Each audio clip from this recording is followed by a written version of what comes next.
Magandang gabi, Oriental Mindoro. Mula sa bulwagang pambalitaan ng Tamaraw Vision Network, ako po si Morena Lim at ito ang TVNet Weekend Report.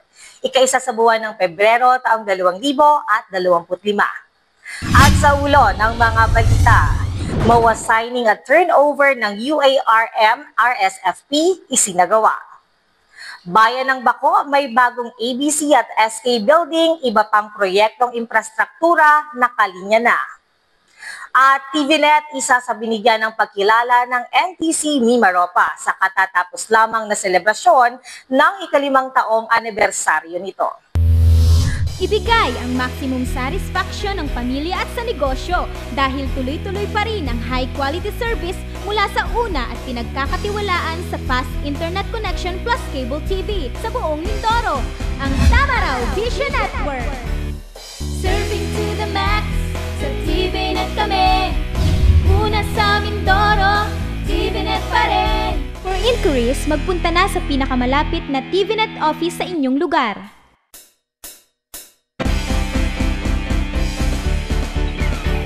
Sa detalye ng ating mga balita, sa okasyon ng ika-104 na anibersaryo ng pagkakatatag ng Bayan ng Baco, isang makasaysayang araw ang nasaksihan ng mga Bacueño sa pagpapasinaya ng bagong gusali ng Association of Barangay Captains at Sangguniang Bayan na pinangunahan ni Mayor Alan Roldan na naisakatuparan sa pamamagitan ng suporta ni 1st District Congressman Arnan C. Panaligan.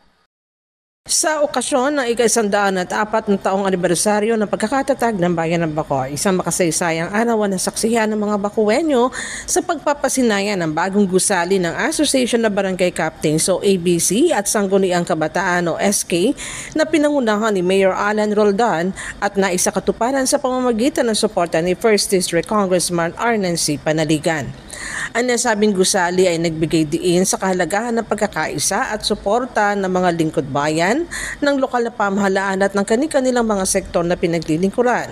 Ito ay mayroong mga modernong pasilidad na makatutulong sa ABC at SK Federation upang makapaghatid ng mas maaasahang serbisyo. Ang inaugurasyon ng ABC at SK Building ay hindi lamang simbolo ng maayos na pamamahala, kundi isang patunay na ang Bayan ng Baco ay patuloy na sumusulong. Ayon sa punong bayan, ang nasabing gusali ay mukha rin ng mga taong naglilingkod dito. Masayaan siya na ang pinatayong ABC at SK Building ay may tuturing rin na isa sa pinakamagandang gusali sa lalawigan ng Oriental Mindoro. At malakian niya ang kanyang pasasalamat kay Congressman Panaligan. Po sa kalaman ng lahat, ang proyektong ito po ay pinagkaloob ng ating Congressman Arnan C. Panaligan dahil bilang tugon sa ating pong request, kasama na request ng ABC at saka ng SK na magkaroon sila ng maayos at magandang gusali. Kasi alam nyo, lagi ko sinasabi, pag magandang gusali, yan yung mukha ng bayan o mukha ng mga nanumuno diyan sa loob niyan. So, ngayon po, ang alam ko kung isa ito sa pinakamaganda na ABC Hall at saka SK Hall. Alam ko ito pa lang sa nakikita ko ngayon. Isa ito sa pinakamaganda dito po sa Oriental Mindoro. At sana tuloy-tuloy pa ang biyaya at alam ko marami pang mga biyayang ibibigay ang ating congressman. Alam ko na isa lang ito sa tulong na ibinigay niya. At mamaya, alam ko, malalaman natin kung gano'ng kadami ang proyektong ipagkakaloob niya sa Bayan ng Baco sa taong 2025. So, maraming salamat sa iyo, sa lahat na nandito. Salamat po at happy 104th founding anniversary sa ating lahat. Samantala sa mensahe ni Congressman Panaligan, sinabi niyang isa rin siyang Bacueño, kung saan ay ang ugat ng pamilyang Panaligan ay nanirahan sa Santa Rosa, Baco. Bukod sa ABC at SK Building, marami rin anyang proyekto siyang nakalinya para sa nasabing bayan. Kabilang na dito ang iba't ibang multipurpose buildings, farm-to-market roads, schools, covered court, mga tulay, municipal gymnasium, commercial center, at ang kauna-unahang community hospital sa Bayan ng Baco. Pagbati sa ating mga kababayan sa magandang Bayan ng Baco sa pagdiriwang ng 104th anniversary ng ating bayan. Sinabi ko ating bayan sapagkat ako naman ay taga-Baco talaga. Ang ugat ng pamilya naming Panaligan ay dito sa Barangay Santa Rosa, bayan ng Baco. Lagi ko kinikwento, aking lolo, ang nawalang Pedro V. Panaligan mula sa Batangas, mula sa Isla Verde, ay tumawid ng dagat, unang naglanding ng San Teodoro, pero walang palayan sa San Teodoro, bundok Kaya buwaba ng San Teodoro, unang narating siyempre yung barangay ay Santa Rosa, pinakamalapit. Kaya doon na siya nagsettle, kasama yung lola ko, doon na siya nag-raise ng kanyang pamilya, kasama ang tatay ko, ang nawalang Leandro Panaligan. Kaya hanggang ngayon, meron pa rin kaunting property sa Santa Rosa. Ano? Yung ibang bahagi ng property nakain na ng ilog. Meron tayong ilang malaking proyekto rin dito. Itong nasa harapan natin, itong Municipal Gymnasium. Ngayong 2025, tapos yan. Dahil inilagay ko na, nagay na ako ng 10 milyong piso para sa completion. Kaya sabi ko kay Mayor Alan, hindi natin matapos yan sa Mayo, hopefully. Kaya ba ng Mayo yan? Para naman hindi na kayo naiinitan dito pag may program tayo, hindi kayo siksikan dito, hindi tayo siksikan. Kaya hopefully, matapos yan sa Mayo. Sana, ma-blessing natin sa Mayo. So sa inyo lahat, maraming salamat sa suporta ninyo. Sana ako'y manalo ulit sa bayan ng Baco sa darating na halalan para may tuloy ang ating mga proyekto. Magandang tanghali sa inyo lahat. Sa layuning magkaroon ng nagkakaisang pagkilos at pagsubaybay sa mga programang binalangkas para sa mga former PDLs na nagbabalik sa kani-kanilang komunidad at palakasin ang mga estratehiyang gagabay sa kanila upang maging mga produktibong mamamayan, isinagawa na ang MOA signing at turnover ng Unified Aftercare Referral Monitoring System sa lungsod ng Calapan. Sa layuning magkaroon na nagkakaisang pagkilos at pagsubaybay sa mga programang binabalangkas para sa mga former PDLs na nagbabalik sa kanilang komunidad at palakasin ang mga estratehiyang gagabay sa kanila upang maging mga produktibong mamamayan. Magkatuwang na lumagda sa Memorandum of Agreement sina Provincial Administrator Attorney Earl Turano bilang kinatawa ni Gobernador Bons Dolor mula sa Pamahalaang Panlalawigan, City Mayor Malu Murillo mula sa Pamahalaang Lungsod ng Calapan, sa pakikipagtuwang sa DOJ PPA Mimaropa sa pangunguna ni Director Janet Padua ang may akda at nagsulong ng programa para sa mga paroli. DOJ PPA Administrator Attorney Bienvenido Benitez Jr., JJWC Executive Director Attorney Trisha Claire Oco mula sa Office of the President at NAPOLCOM Commissioner Police Brigadier General Josephus Angan. Ang programa ay sa Calapan City, unang inilunsad ng DOJ kung saan ay inaasahan na ang pamahalaang lungsod ang siyang mangunguna sa pakikipagtulungan sa iba pang ahensya na maaaring makatulong sa mga PDL sa pagpapanibagong buhay tulad ng mga programang pangkabuhayan, kasanayan at iba pang kapakipakinabang na gawain. Formal ding isinagawa ang turnover ceremony ng DOJ para sa pamahalaang lungsod at pamahalaang panlalawigan ang panukalang program Digitalize the Unified Aftercare Referral Monitoring System para sa mga PDL bilang bahagi ng DOJ's PPA's Probation Week, alinsunod na rin sa Presidential Decree 968 na may temang Encompassing Digital Transformation Towards a Significant Evolution of the Probation of Law of 1976 in the Effective Probation and Parole System Implementation.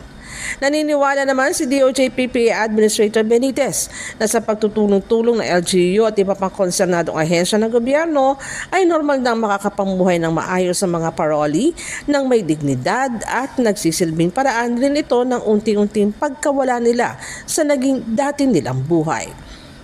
Samantala, ika-23 ng Enero isinagawa ng pamahalang lungsod ang welcome parade para kay Isay Olarte, second placer sa katatapos lamang na tawag ng tanghalan The School Showdown ng noontime show na Showtime. Ang naging tagumpay ni Olarte at ang kanyang pagbabalik sa lungsod ng Calapan, balikan natin sa ulat na ito. Isay Olarte, itinanghal na second placer sa tawag ng tanghalan School Showdown Grand Finale sa Showtime nitong January 18, 2025.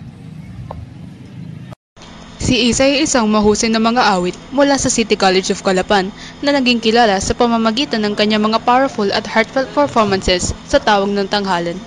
Narito ang ilan sa mga inawit niya. Tadhana, isang cover ng kanta ni Of Dharma Down. Unti-unti, isang live cover sa ICST. Hulaan na kanyang inawit sa It's Showtime. At Labo na kanya ring inawit sa It's Showtime. Ang buong City College ay nagbibigay na ng suporta sa pamamagitan ng sa Facebook page, yung pag-like, pag-share, at saka yung pagbibigay ng kanyang suporta siguro sa kanyang pangangailangan din. Bagamat maliit ang aming paaralan, pero sinisikap namin, especially dun sa suporta na kailangan niya sa bawat laban niya. Itong huli ay pinakita ng lalabasan yung suporta sa kanya sa pagpagitan ng yung sa kanyang mga page, sa kanyang mga pagla-like sa kanya, yung mga ginagawa natin. Si Isay naman talaga, bago pa siya pumasok sa lalabasan, ay meron talaga siyang angking talento. At magaling na talaga siyang umawi. So, nahasa lang siya nung mabilis ng pagkakataon na kumanta sa mga banda at lalong gumaling nung magkaroon siya ng pagkakataon na siya makapasok sa tawag ng tanghalan kung saan binigyan siya ng mga coaches, ng mga tips kung paano pas mapapagaling ng kanyang patawid. Like what I've said po before, I'm beyond grateful and beyond satisfied kasi being on that kind of competition po, lalo na especially tawag ng tanghalan is really a big deal. And sobrang dami pong sobrang daming struggles, sacrifices, effort yung inilaan ng lahat ng contenders. And me po, especially me. So, sobrang happy lang din po. Kahit na sabi nga nung iba, kinulang sa score, lalamangan. Pero ako po super satisfied and super happy. Kasi before, that's just my dream. And right now, dream come true po talaga siya. And ayun po, super happy. So parang nanalo po akong semifinals noong August. So August, I have few months to prepare. Actually po, nag-prepare ako when it comes to my song. Kasi yun po yung pinakamahalaga sa lahat yung choice of songs. And nag-browse ako kung ano yung mga songs for me. Inalam ko kung ano talaga yung song na babagay sa akin. And I asked for advices from my coach. And then, when it comes to po sa mga damit, kailangan talaga siya paghandaan kasi magastos and very limited yung resources. So, and also po sa sarili ko, sa mental health ko. So, what I've learned all throughout the process is yung po talaga, kailangan kung paano ka nag-start, kung gaano ka katapang nung nag-start ka, dapat ganun pa rin hanggang dulo. Matapos ang kanyang tagumpay sa tawag ng tanghalan, ang buhay ni Isay Late ay napuno ng mga bagong oportunidad at pagkilos sa larangan ng musika. Siya ay patuloy nagpapakita ng kanyang talento at nagbibigay ng inspirasyon sa maraming manonood. Bukod dito, si Isay ay patuloy na nag-expand ng kanyang mga connection sa industriya at nagpapatuloy sa pag-aaral upang mas mapalakas ang kanyang kakayahan bilang isang mga awit.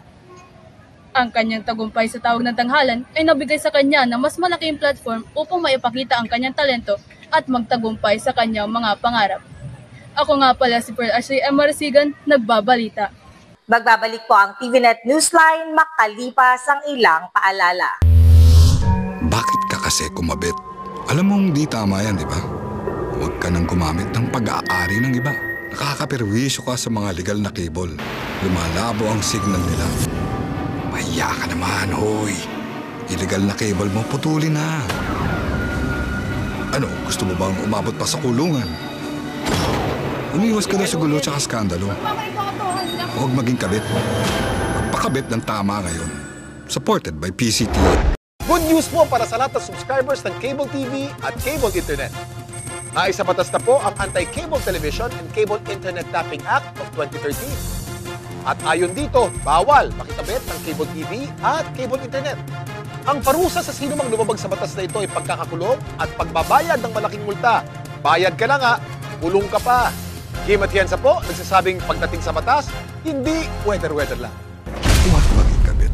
Supported by the PCTA.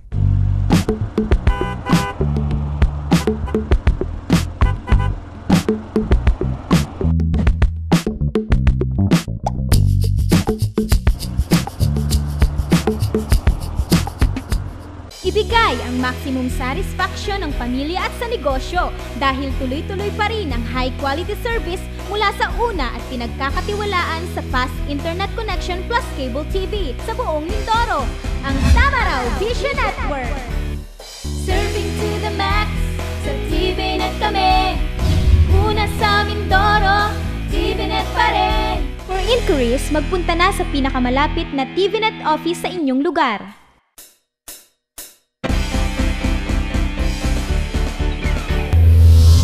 Sa pagpapatuloy ng ating mga balita, ika-28 ng Enero, ipinagdiwang ng National Telecommunications Commission, MIMAROPA, ang kanilang ika-5 taong anibersaryo na binigyang tema na Milestone of Service Commitment and Connectivity. Bahagi ng kanilang selebrasyon na binigyan nila ng pagkilala ang mga naging katuwang nila sa broadcast at telecom industry. Isa na dito ang TVNet. Ika-28 ng Enero ay pinagdiwang ng National Telecommunications Commission MIMAROPA ang kanilang ika-5 taong anibersaryo na binigyan tema na Milestones of Service Commitment and Connectivity. Highlight ng selebrasyon ay ang pagkilala at pagbibigay parangal sa mga stakeholders nito mula sa broadcast at telecom industry, kung saan ay kabilang sa mga tumanggap ng pagkilala ang Tamaraw Vision Network Incorporated. Tinanggap ito ni TVNet President Romeo G. Medina. Mr. Romeo G. Medina, President of TVNet, and Mr. Jimmy Tong, Technical Director of TVNet.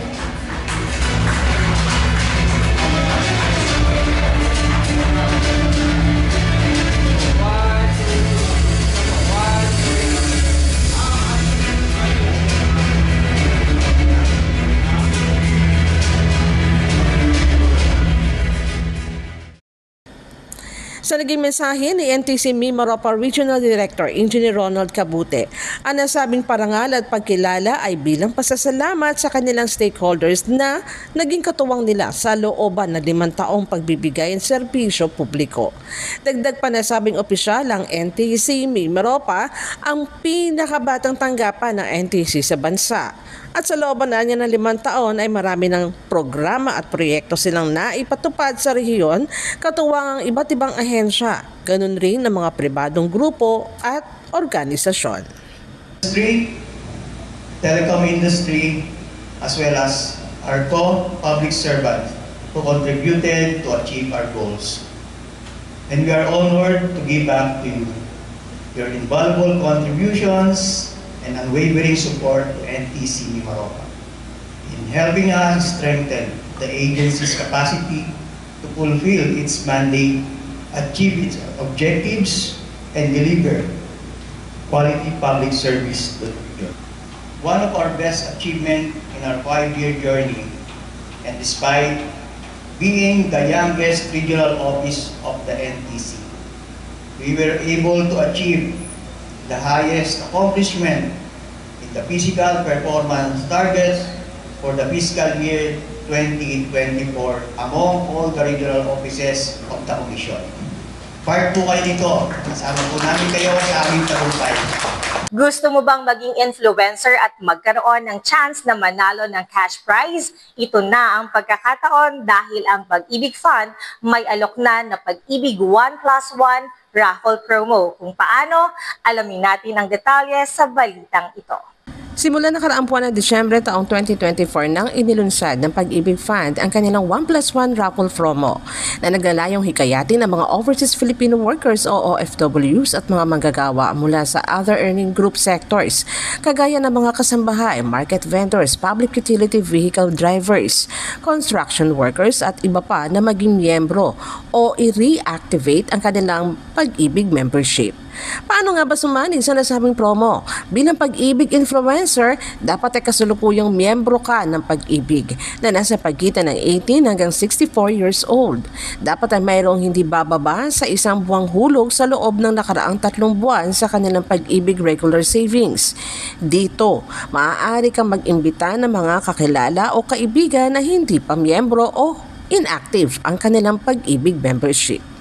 Una po, ito po ang Pag-ibig 1+1 raffle promo ay isang espesyal na programa po ng Pag-ibig Fund na naglalayon po na hikayatin yung mga members po natin from OFWs, yung po mga other income earners po natin or other earning groups na kagaya po ng mga namamasada, yung mga tricycle drivers natin, mga market vendors, at iba pa pong mga naglalako, including po yung mga naglalako, mga kasambahay, mga construction workers. So kasama po yan sa hinihikayat nating mag-member ng Pag-ibig Fund. At kapag sila po ay nag-miyembro ng Pag-ibig Fund, sila po ay maaaring makasali po dito sa Pag-ibig Fund 1+1 raffle promo. Punta lang po kayo sa website ni Pag-ibig or pumunta kayo sa www.pagibigfund 1+1/1+1 or kahit i-search nyo, Pag-ibig 1+1, nandun na po yung registration. May link po. Pwede rin po namin ibigay yung link or yung QR code para scan na lang po nila. Then ano lang po, ilalagay nila doon yung Pag-ibig number, then yung mga data nila, then mag-generate na agad yung Pag-ibig promo code. At yun ang ibibigay nila sa kanilang +1. Samantala, ipinapaalala ng Pag-ibig na e-tickets ay ibinibigay lamang para sa mga hulog o ipon sa Pag-ibig Regular Savings. Ang mga ipon para sa Modified Pag-ibig 2 o MP2 Savings ay hindi kasali at walang katumbas na 1+1 raffle promo e-tickets. Wala namang limitasyon sa bilang ng +1 na maaaring imbitahan. Mas marami nilang miyembro ang mahikayat at mas malaking ipon, mas maraming tsansa na manalo ng cash prizes na hanggang 500,000 pesos sa Grand Draw. Ang 1+1 raffle promo po ay ang coverage po nito is up to November 30, 2025. Pero ang Grand Draw po ay gaganapin po natin sa December 2025. So yung Grand Draw naman po, yan po ay national level ulit. At yan na po yung binabanggit po namin kanina na hanggang 500,000 po. At ang sinasabi po namin 500,000, ito po ay para lamang po dun sa isang tao pa lang. May another 500,000 pa po para dun sa Pag-ibig 1. So parehas po silang dalawa ay mananalo po ng tig 500,000 kung nabunot po yung ticket nila po. Una po, kami po yung mga walang hidden charges po kami. Hindi kami nag-charge ng kung ano-ano po. Tapos po, kapag tayo ay nag-loan, di ba, nag-i-interest po yun. Normally, lahat naman ng loans may interest. Pero, ang interest po sa Pag-ibig Fund ay nagseserve din po at the end of the year. Nagseserve po yan ng dividendo. Dinedeclare ng Pag-ibig Fund dyan as dividends po. Bumabalik din yan sa mga members. Di ba? Kaya habang dumadami po yung naglo-loan sa Pag-ibig Fund, lumalaki ang kita ng Pag-ibig Fund, lumalaki din yung dividendo. Pagka sa Pag-ibig Fund po, secure po yung loan po natin. Hindi po yan nalolo ng iba kung ano man. So malinis po ang record ng Pag-ibig Fund pagdating po sa ganyan po. Maganda yung reputation po ng Pag-ibig Fund bilang financial institutions. Kami po ay napakalaki na po ng assets ng Pag-ibig Fund. Sigurado po na hindi po ito masasubject po sa pagkalugi. Iba pang mga balita sa amin pong pagbabalik.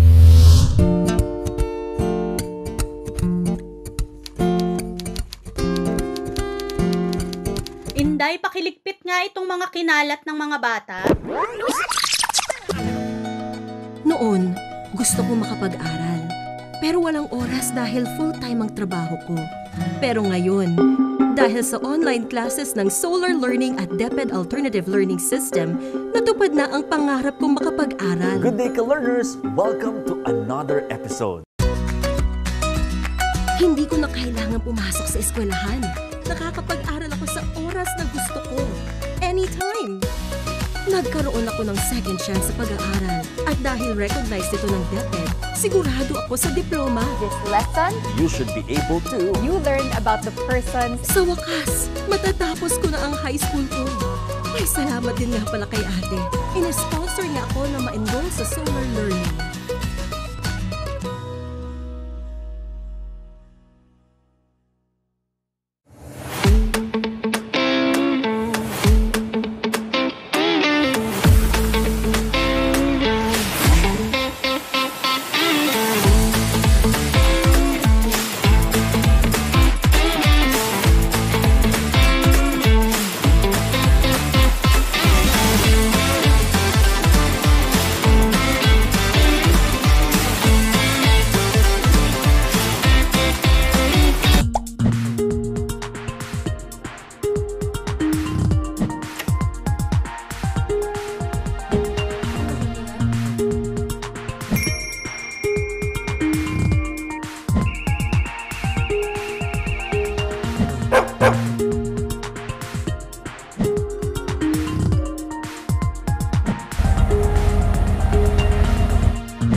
chasing my dreams, every day is a race. For every second I dedicate and every effort I put in, I want bigger results to come out. To turn every small step into the biggest achievement. For every little triumph leads me to a brighter future. Whatever your journey, go with our new fuels designed for efficiency. Choose Shell Fuels. Nananatiling mataas pa din ang presyo ng mga gulay sa lungsod ng Calapan. Paliwanag ng City Agriculture Department, ito ay bunsod ng nararanasang lagay ng panahon o ang madalas na pag-uulan dulot ng La Nina. Nagdulot nila ito ng pagbaba ng produksyon at siyang pagmahal ng presyo ng mga ito sa merkado. Naapektuhan ang produksyon ng gulay sa lungsod dahil sa sunod-sunod na pag-ulan na nagdulot ng pagbaha sa mga taniman. Ang masamang panahon ito ay nagresulta sa pagbaba ng supply ng gulay dahilan upang tumaas ang presyo nito sa merkado. Upang matugunan ang suliranin, puspusang gumagawa ng hakbang ang lokal na pamahalaan ng Calapan sa pangunguna ng City Agriculturist Services Department. Sa ngayon po, kung ang pag-uusapan ay supply ng gulay, kasi ngayon po ang Calapan City ay inabot po tayo ng sunod-sunod na pag-ulan. At yung pong ating mga areas na meron ng production ng gulay ay binaha po, especially Gutad, Kamansihan, at iba po nating mga area. So sa ngayon po, pagdating sa supply ng gulay at saka hindi rin po makapag-produce ng maganda yung ating mga vegetable growers dahil nga po sa patuloy pong sama po ng panahon. Lalo ngayon, nahaharap tayo sa La Nina na sobrang haba po ng inaasahan natin na tag-ulan. Una po, sa dahilan ng pagtaas ng presyo ng gulay, kasi yung mga ginagamit nating inputs, mataas din talaga. So, syempre, sa production cost, yun ay magpapatong-patong, labor, input, cost ng input.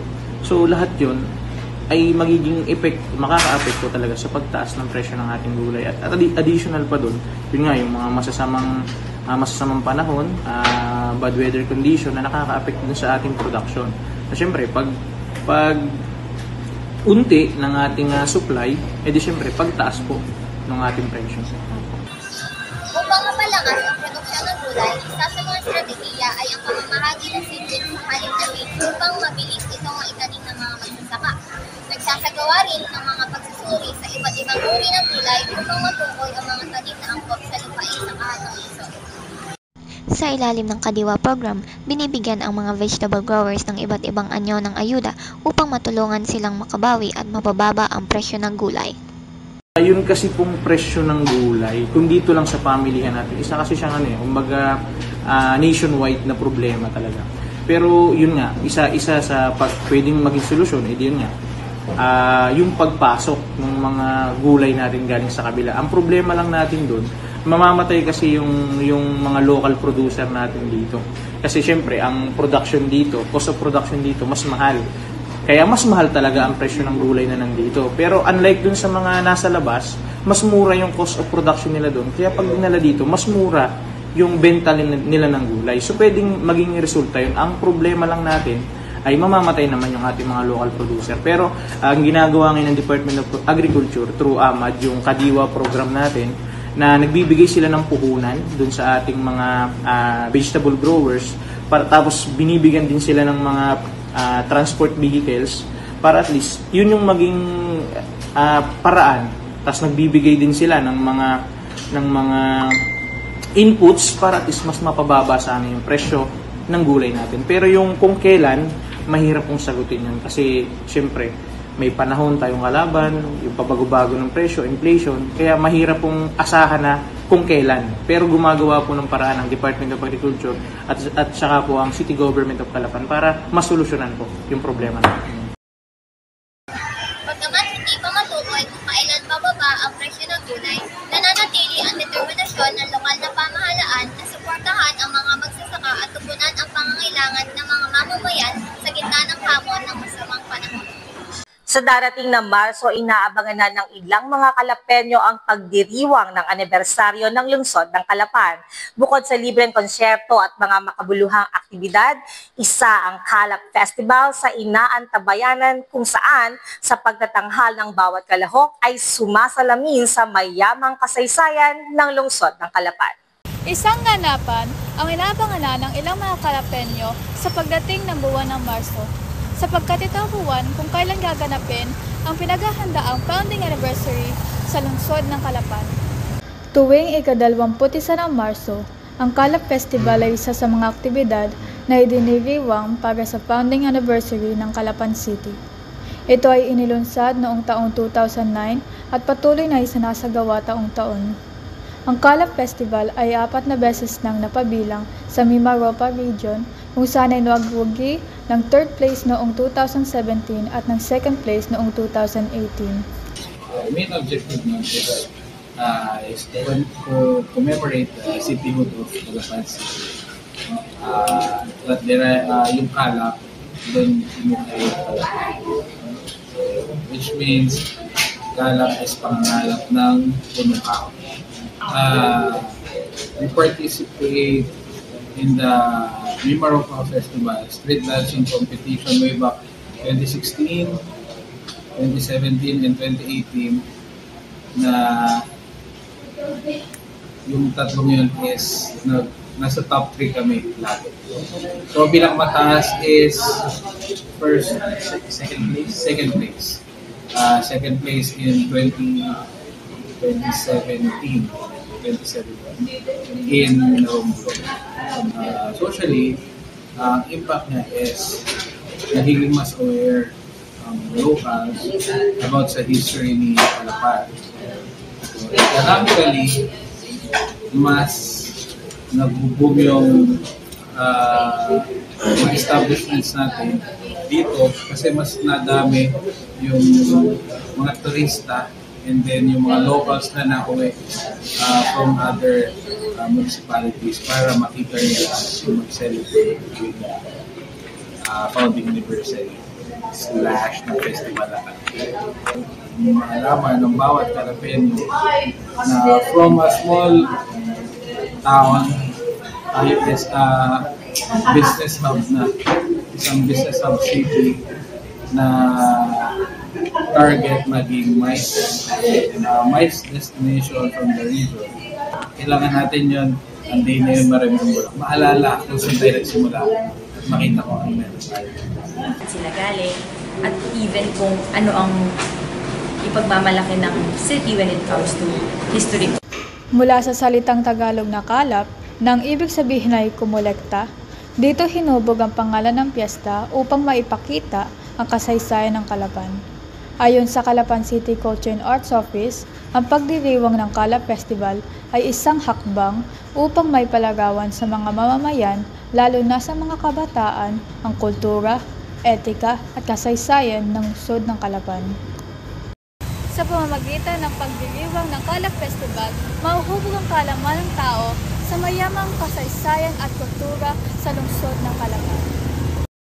Samantala noong Martes, ika-21 ng Enero, nagsagawa ng sorpresang inspeksyon ang Regional Director ng Bureau of Jail Management and Penology, BJMP, Mimaropa na si Jail Senior Superintendent Clarence Mayangao upang malaman ang sitwasyon ng ilang jail facility dito sa lalawigan ng Oriental Mindoro.